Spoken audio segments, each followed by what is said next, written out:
Today I'm just going to show you guys how to get a little bit extra compression out of your little two-stroke motors on your bicycle. This is your regular stock head. As you can see, it's got this little lip right here. This is off a new motor. It hasn't even been ran before.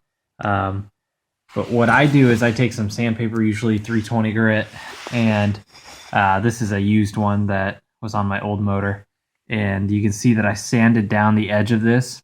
What that does is it just slightly increases your compression ratio.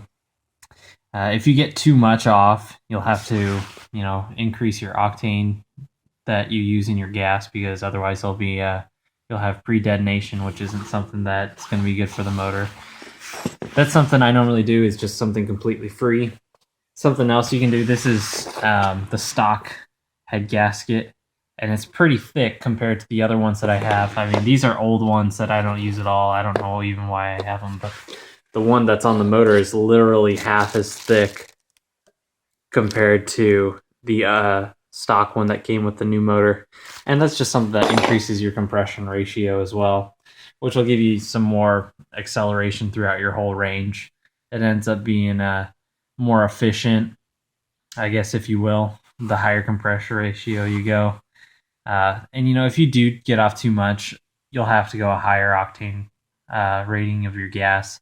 And that's why I just, I'm pretty conservative with it. I usually take some off, see how it runs, and then if I want to take off some more, that's what I'll do. You can either just use, a piece of sandpaper on a block of wood, just something that you know that you're getting a nice flush, even surface.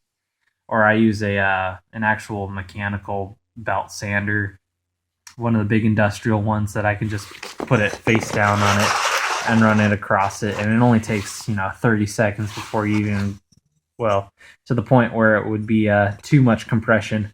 But that's just a simple trick that's not costly at all. Sandpaper, you can do it on your own. It's not something that's difficult, and then you just bolt it back on like you normally would, and you get a little bit more performance, a little higher top speed with a higher compression ratio. You get a couple more RPM in the high end, which ends up being beneficial speed-wise, and you'll get a little bit better gas mileage, but these things are already pretty great at that. So that's just something I thought I'd mention today. Thanks. Bye.